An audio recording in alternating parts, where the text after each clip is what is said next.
Hello everyone साथियों, स्वागत है आपका अपने यूट्यूब चैनल एपी एडुकेयर में। मैं अनिल चौहान। चलिए हम लोग आज हम लोग यूपी आर ओ एरो का सिलेबस लेकर आए हैं आप लोगों के लिए।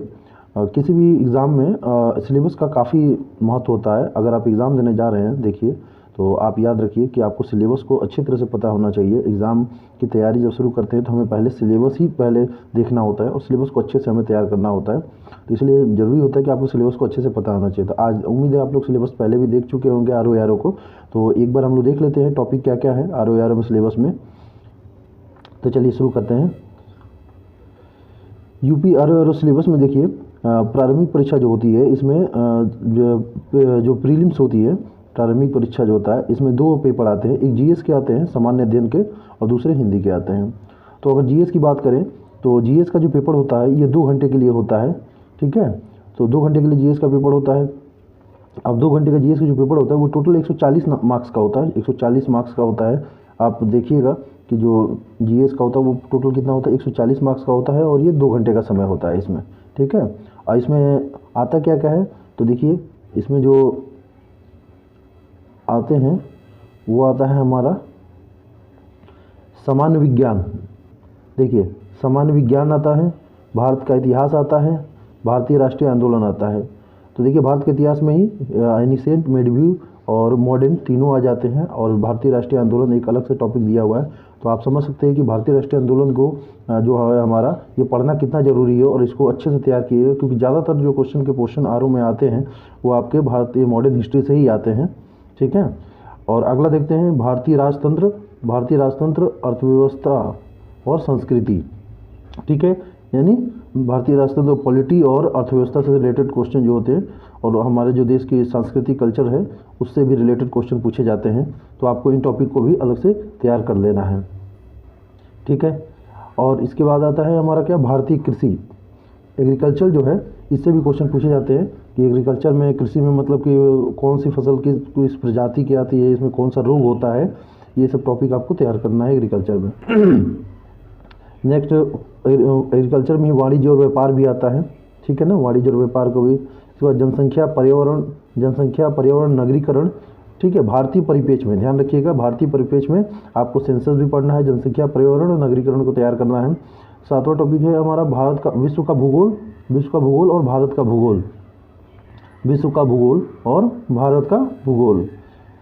तो विश्व का भूगोल और भारत का भूगोल और प्राकृतिक संसाधन।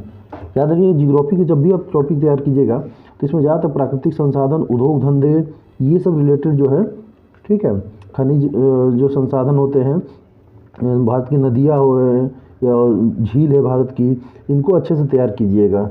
ठीक है, इनसे बहुत क्वेश्चन पूछे जाते हैं, हम अक्सर इसी टाइप से क्वेश्चन आते हैं। आधुनिक, 8वां टॉपिक है हमारा आधुनिक राष्ट्रीय महत्वपूर्ण घटनाक्रम, अधुनातन राष्ट्रीय और अंतर्राष्ट्रीय महत्वपूर्ण घटनाक्रम। जो करंट अफेयर्स होते हैं उसमें राष्ट्रीय और अंतर्राष्ट्रीय घटनाक्रम आते हैं। तो करंट अफेयर्स को आप अच्छे से तैयार रखिएगा, क्योंकि आर ओ में लगभग 25 से 26 क्वेश्चन जो है करंट अफेयर्स से ही आते हैं। अगर करंट अफेयर्स आपके अच्छे हैं तो आपको आसानी होगी इस एग्ज़ाम में, जीएस में मार्क्स उठाने में। सामान्य बौद्धिक क्षमता जो होती हैं, सामान्य बौद्धिक क्षमता मतलब आपको कुछ रीजनिंग और मैथ्स के रिलेटेड क्वेश्चन आएंगे, लगभग 14-15 क्वेश्चन होते हैं। तो ये एक अच्छा मार्क्स दे जाते हैं, तो इनको जो है आप तैयार कर लीजिएगा। उसके बाद आता है उत्तर प्रदेश, यूपी स्पेशल, उत्तर प्रदेश शिक्षा, संस्कृति, कृषि, उद्योग, व्यापार, रहन सहन, सामाजिक प्रथाओं के संबंध में विशिष्ट जानकारी। यानी यूपी से रिलेटेड जो बेसिक जानकारी होती है वो आपको पता होना चाहिए। नेक्स्ट, तो ये तो था हमारा जीएस का जो टॉपिक जो आते हैं। इसके बाद आते हैं हम लोग सामान्य हिंदी। सामान्य हिंदी में क्या पूछे जाते हैं, तो याद रखिए सामान्य हिंदी में 1 घंटे का पेपर होता है। सामान्य हिंदी में कितने पेपर होता है, 1 घंटे का पेपर होता है, 60 नंबर के पेपर होते हैं, इसमें 60 प्रश्न आते हैं। ठीक है, इसमें 6 टॉपिक होते हैं और 10-10 नंबर के सभी टॉपिक होते हैं, 10-10 नंबर के सभी टॉपिक होते हैं। ठीक है, तो पहला टॉपिक विलोम शब्द आता है, 10 विलोम शब्द आएंगे, 10 वाक्य एवं वर्तनी शुद्धि आते हैं, अनेक शब्दों के लिए 1 शब्द 10 आते हैं, तत्सम तद्भव जो होते हैं वो 10 आते हैं, और विशेषण एवं विशेष्य जो होते हैं ये भी 10 आएंगे और पर्यायवाची 10 आएंगे। तो 10-10 करके ये 6 टॉपिक आएंगे।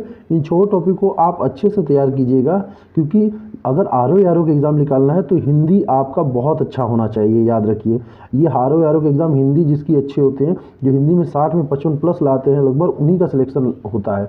अगर आप हिंदी में 55 प्लस नहीं लाइएगा तो संभावना रहती है कि आप जो है प्री भी नहीं क्वालिफाई कर पाइएगा और बाहर, क्योंकि जीएस में लगभग सबका एक समान मार्क्स आता है। जीएस में सबका लगभग समान होता है, कुछ का अधिक, लेकिन एक एवरेज होता है। जीएस बहुत बड़ा जो है टॉपिक है, तो इसलिए आपको हिंदी अच्छे से तैयार करना है।